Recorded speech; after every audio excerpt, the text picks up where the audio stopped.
बिस्मिल्लाहिर्रहमानिर्रहीम। अस्सलाम वालेकुम। आज 19 जुलाई है और दिन है जुमे का। एक और बड़ी खबर चल रही है कि क्या हुकूमत जा सकती है या हुकूमत जा रही है, चल क्या रहा है। मैं आपको बताता हूँ कि इस वक्त इश्यूज़ 10 से 12 कौन से चल रहे हैं, उससे आपको अंदाज़ा हो जाएगा कि इस वक्त पाकिस्तान के अंदर हालात हैं क्या और मामलात किस तरफ जा रहे हैं। बल्कि अब तो ख्वाजा आसिफ साहब ने खुद वाज़ेह तौर पर यह इशारा दे दिया है कि उनकी हुकूमत किसी भी वक्त गिर सकती है। ये सारी चीज़ें और ख्वाजा आसिफ साहब का बयान भी आपको सुनाऊँगा।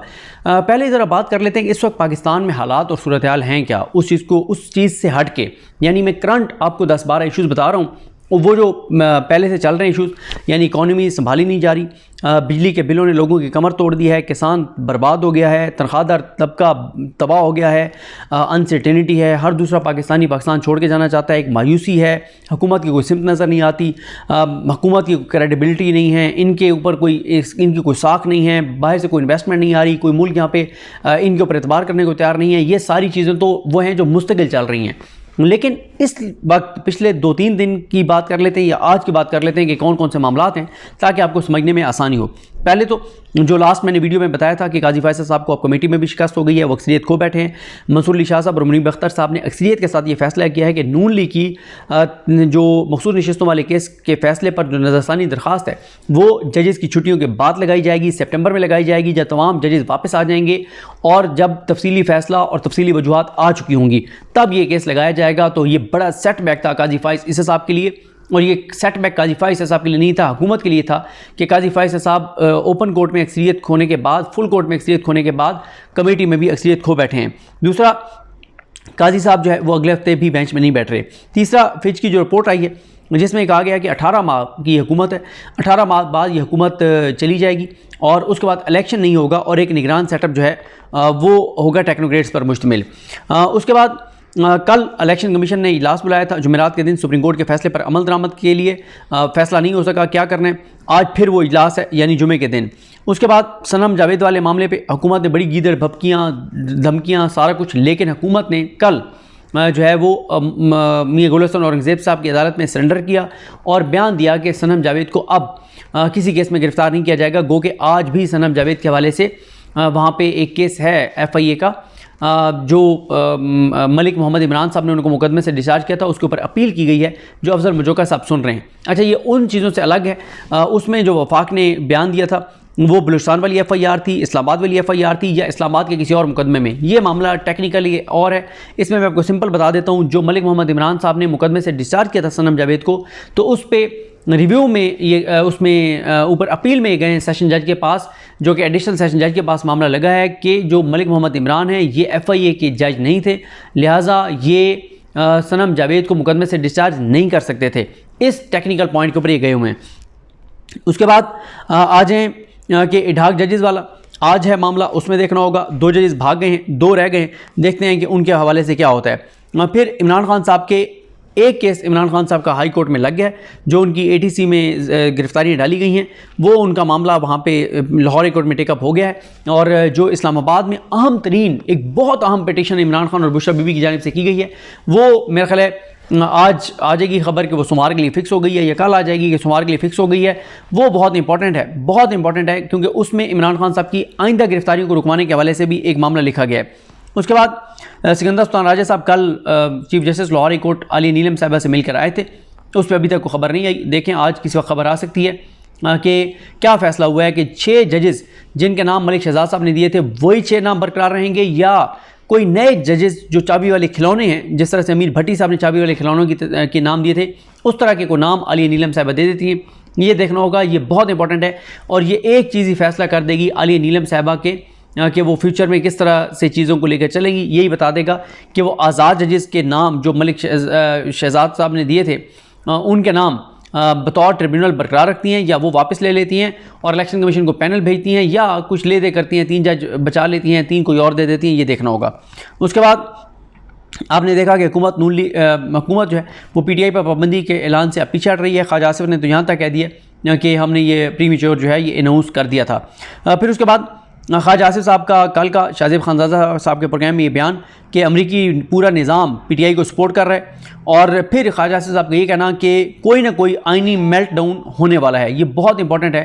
ख्वाजा आसिफ साहब का वज़ीर दिफा का ये कहना कि कोई ना कोई आइनी मेल्ट डाउन होने वाला है।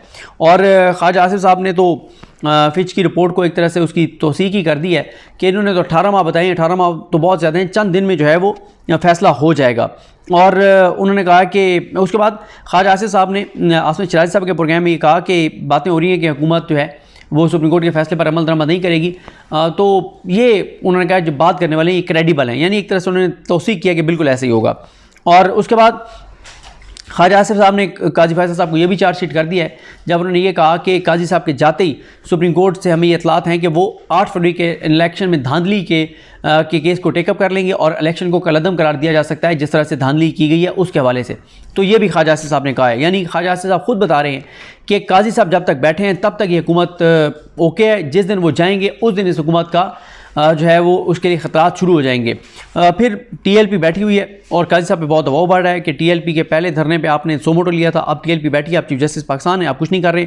26 को जमात इस्लामी आ रही है, 14 अगस्त को पीटीआई का मार्च मुमकिन है और एक नई कंपेन शुरू हुई है जिसमें बैनर्स और बैनर फ्लैग्स लगाए जा रहे हैं जो बाहर हमारे साफ़ी बैठे हैं हमारे और जैसे अज़हर मिशवानी इन सारों की तस्वीरों के ऊपर वही गद्दार वतन और वो चीज़ें लिख के और सोशल मीडिया पे करेक्ट उनकी बातें हो रही हैं। फिर मौज़म जतोई साहब को मुकदमे से डिस्चार्ज कर दिया मुजफ्फरगढ़ के जुडिशल मजिस्ट्रेट ने।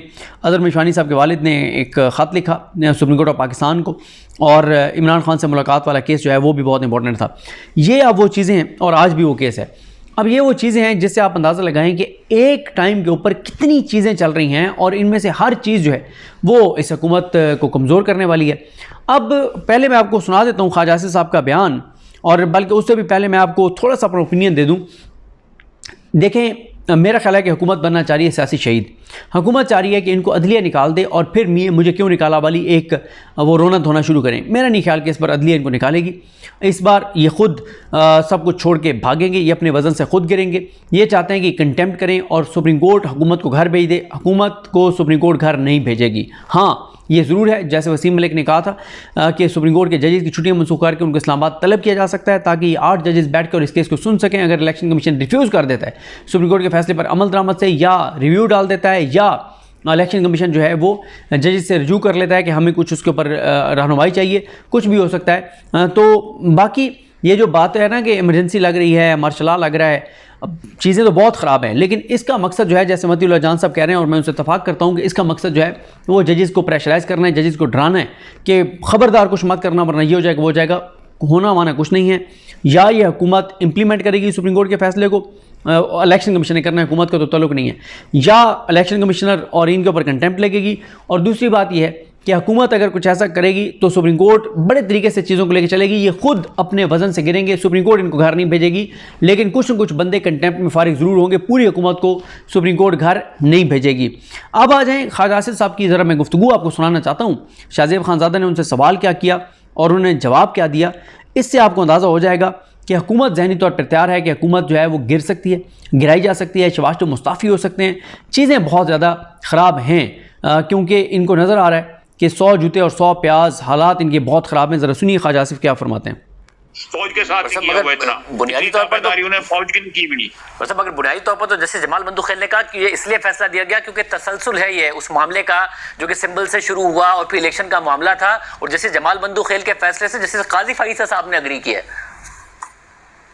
नहीं देखें, ये आपकी बात दुरुस्त है कि बीच में कुछ जजेस ने जो है मेजॉरिटी के साथ जो अगर उन्होंने डिपार्चर की भी है तो उन्होंने अपने आर्गूमेंट किए हैं, वैलिड है उनके आर्गूमेंट, मैं उनके आर्गूमेंट्स के साथ डिसएग्री नहीं करता। लेकिन जो नेट जो आपके सामने रिजल्ट आया है, जो नेट आपके सामने जो चीज सिचुएशन जो आई है वो टेनेबल नहीं है। मेरा नहीं ख्याल को टेनेबल है। अच्छा, अब फिच की रिपोर्ट आई है, वो तो आपकी हुकूमत को 18 माह चलते हुए देख रहे हैं, मगर उसके बाद भी इलेक्शन नहीं देख रहे हैं, उसके बाद भी वो एक टेक्नोक्रेट काइंड ऑफ सेटअप देख रहे हैं। जाहिर है वो एस्टैब्लिशमेंट के बगैर नहीं आएगा। तो जिस आप कॉन्स्टिट्यूशनल ब्रेकडाउन की बात कर रहे हैं उसमें आपको भी क्या अपनी हुकूमत 18 महीने से ऊपर नहीं नजर आ रही है? मैं आप खुद पहुंच गए कंक्लूजन के ऊपर। मैं तो इशारों में बात कर रहा था। ये इस किस्म की सिचुएशन मैंने जैसे कहा ये टेनेबल नहीं है। इस जो हालात हैं ये टेनेबल नहीं है। मैं तो सियासी वर्कर हूँ, मैं कई दफा हुकूमतें डिसमिस हुई, घर चले गए, यानी मैं चारों मुल्क के मार्शल जो है वो मैंने विटनेस किए हुए हैं। पहले भी बहुत छोटा था, 8, 9 साल 10 साल का था, लेकिन सियासी घराने में था तो इसलिए को उसकी समझ थी। लेकिन मैं आपको बता रहा हूँ कि ये इस वक्त जो सिचुएशन जो है, ये पहले जो सिचुएशंस जो हुई हैं उससे कहीं ज्यादा गंभीर है, जो हालात पैदा हुए हैं। आर्गुमेंट दिया जाता था ना कि ये गंभीर के साथ साथ एक डिफरेंट भी है ना कि आपने आज से पहले जो देखा, और जाहिर है आपका बहुत बड़ा सियासी करियर और एक्सपीरियंस है, उसमें हुकूमत और एस्टैब्लिशमेंट के ताल्लुकात खराब हुए तो सिस्टम खतरे में पड़ गया और जाहिर है तख्ता भी उल्टा हुकूमतों का। मगर इस वक्त हुकूमत और एस्टैब्लिशमेंट के ताल्लुकात का तो मसला नहीं है, हुकूमत और अपोजिशन के आपस के ताल्लुकात का मसला है। तो सिस्टम को खतरा है तो आपकी हुकूमत को कैसे खतरा होगा और कैसे चली जाएगी इस सारे के सारे एपिसोड में? मैं नहीं, देखें ये 18 महीने बड़ी लंबी मुद्दत होती है। 18 महीने में बड़ा कुछ हो सकता है, बड़ा कुछ नहीं भी हो सकता। बड़ी लंबी उन्होंने बड़ा सेफ प्ले किया है फिच ने, जो उन्होंने प्रेडिक्शन की है कि जो भी उन्होंने एनालिसिस किया है और उसके रिजल्ट में वो इलेक्शन नहीं देखते, उसके रिजल्ट में हमारे इधर लोग बैठे हुए हैं, हमारे सियासी बरादरी के लोग बैठे हुए हैं जो इस वक्त अपने आप को प्रेजेंट करने की जो है वो कोशिश कर रहे हैं कि कोई इस किस्म का हादसा हो जाए। देखें हमारी सियासत में भी जो है ना, ये 12वें खिलाड़ी बहुत है। इफ्तिखार आरिफ की नज़्म है, एक 12वां खिलाड़ी जो है, जो पवेलियन में बैठ के इंतजार करते रहते हैं कि किसी का गोड़ा गिड्डा जो है जख्मी हो और हम अंदर जाके खेलें जाके। तो इस किस्म के लोग बैठे हुए हैं, इस वक्त भी बैठे हुए हैं, जो फिच का जो है कल सुन के या परसों सुन के उनको अपना फ्यूचर जो है बड़ा ताबनाक नजर आया होगा, ब्राइट नजर आया होगा। आपको हुकूमत अपनी खतरे में लग रही है या सिस्टम खतरे में लग रहा है? मुझे नहीं लग रही सिस्टम खतरे में लग रहा है। हम जितने भी हालात हमारे जो खिलाफ इस वक्त मुज्तमा हुए हैं, हालात जो हैं, वील टेक देम ऑन, बिल्कुल will take them on, head on. Constitutional breakdown का खतरा फिर आपको क्यों लग रहा है? उस ब्रेकडाउन में आप कैसे सर्वाइव करेंगे? नहीं देखें, अगर कोई इस किस्म की सूरत हाल पैदा होती है जहाँ पे एक तो ये इसको कभी आप डिस्काउंट तो कभी किसी सूरत भी नहीं कर सकते आप। पाकिस्तान में एक ट्रेडिशन है, तो अगर मैं कहता हूँ कि इस किस्म का खतरा हर वक्त जो है लर्क करता है, तो वो that is I am absolutely right. उसको मैं ये कह दूंगा कि एब्सोल्युटली जीरो खतरा है और हम जो करेंगे वो बिल्कुल हमें कोई जो है किसी किस्म के कॉन्सिक्वेंसेस जो हैं, जो माजी में सियासतदानों ने फेस किए, उस किस्म के कॉन्सिक्वेंसेस नहीं हो सकते। बिल्कुल हो सकते हैं, क्यों नहीं हो सकते? बहुत शुक्रिया। सिर्फ यही नहीं, सुप्रीम कोर्ट देखें ये बड़ा उन्होंने वाजे कहा, उन्होंने फिच ने तो 18 माह, ये तो बहुत ज़्यादा हैं, और वो 10 दिन, वो कह रहे हैं 10-12 दिन में चीज़ें वाज़ेह हो जाएंगी कि मामलात किस तरफ जा रहे हैं।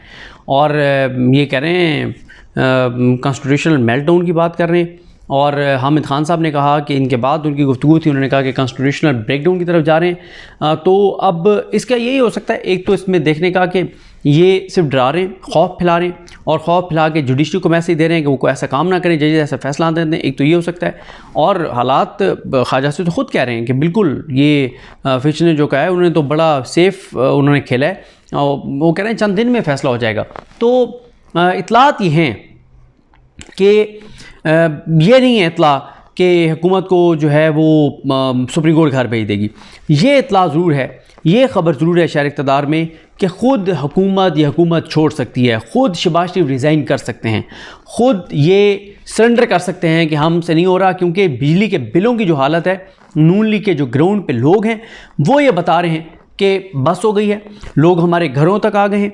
और कुछ लोगों ने, नून लीग वालों ने, जिन्होंने लोगों से वोट लेके दिया था नून लीग को, वो कहते हैं कि हमने अपनी जेब से बिल लोगों के भरे हैं, अब हमारी बस हो गई है, भीड़ पहुंच रही है। इनको अंदाज़ा है कि ग्राउंड के ऊपर हालात क्या हैं। इनको जो चीज़ें नज़र आ रही हैं वो यही हैं कि किसी भी टाइम शहबाज शरीफ खुद कह सकते हैं कि मैं रिज़ाइन कर रहा हूँ, और उसी के साथ हुकूमत घर चली जाएगी। लेकिन ये नहीं है, बार बार कह रहा हूँ, सुप्रीम कोर्ट इस हुकूमत को घर भेज के और सियासी शहीद हरगिज़ नहीं बनाएगी, मेरा नहीं ख्याल। और बाकी इलेक्शन कमीशन अगर सुप्रीम कोर्ट के फैसले पर इम्प्लीमेंट नहीं करेगा, हालात बहुत ख़राब हो जाएंगे। लेकिन इलेक्शन कमीशन जो है उसको supreme court chief election commissioner को या इलेक्शन कमीशन के मेंबरान को कंटेम्प्ट में फारिग कर सकती है। लेकिन ये जो इसका मामला है हुकूमत का बहुत दूर है। पहले इलेक्शन कमीशन इंप्लीमेंट तो करे सुप्रीम कोर्ट के जजमेंट पे, फिर इनका आएगा वो स्पीकर के पास, और उसमें भी ये बड़ी फजूल सी बात है कि पार्लियामेंट के इंटरनल मामला में सुप्रीम कोर्ट नहीं जा सकती। सुप्रीम कोर्ट गई थी, कासिम सूरी की रूलिंग के केस में सुप्रीम कोर्ट गई थी। सुप्रीम कोर्ट ने टाइम, डेट, हर चीज़ फिक्स कर दी थी कि कब इजलास बुलाया जाएगा, कब तक वो जारी रहेगा, कब कैसे होगा, वो सब कुछ होगा, वो सुप्रीम कोर्ट बता चुकी है। क्योंकि सुप्रीम कोर्ट बड़ा वाज़ेह बता चुकी है कि जहाँ पे भी आइन पे इम्प्लीमेंट का मामला होगा हम पार्लियामेंट के इंटरनल मामलात में जाएंगे, लेकिन जहाँ पे उनके अपने रूल्स हैं, अपनी कुछ चीज़ें हैं इंटरनल, उसमें सुप्रीम कोर्ट नहीं जाएगी, रूल्स में, रेगुलेशंस में, उन चीज़ों में नहीं जाएगी। लेकिन जहाँ पे आइन का मामला आएगा वहाँ पे सुप्रीम कोर्ट कंप्रोमाइज़ नहीं करेगी, सुप्रीम कोर्ट ज़रूर उसमें जाएगी। तो बहरहाल ये तो नज़र आ रहा है कि हुकूमत जाने के बहुत ज़्यादा चांसेस हैं। और मुझसे आप पूछें तो मुझे तो कंफर्म नज़र आ रही है कि हुकूमत जा रही है। मुझसे अगर आप पूछेंगे कितना टाइम, तो मैं देख रहा हूँ 4 से 6 माह मैक्सिमम, इससे ज़्यादा नहीं, मैक्सिमम 4 से 6 माह, इससे ज़्यादा नहीं। लेकिन जो ख्वाजा से ख़ुद बता रहे हैं कि 10 दिन में चीज़ें बहुत वाज़ेह हो जाएंगी, 10 की बजाय 20 कर लें, 20 दिन में वाज़ेह हो जाएंगी, 14 अगस्त तक वाज़ेह हो जाएंगी। बहरहाल चीज़ें देखते हैं, बड़ी तेज़ी से शहर इक़्तिदार में डेवलपमेंट्स हो रही हैं। मुझे अपनी दुआ में याद रखें। अल्लाह करीम हम सब का हामी नासर। अल्लाह हाफ़िज़।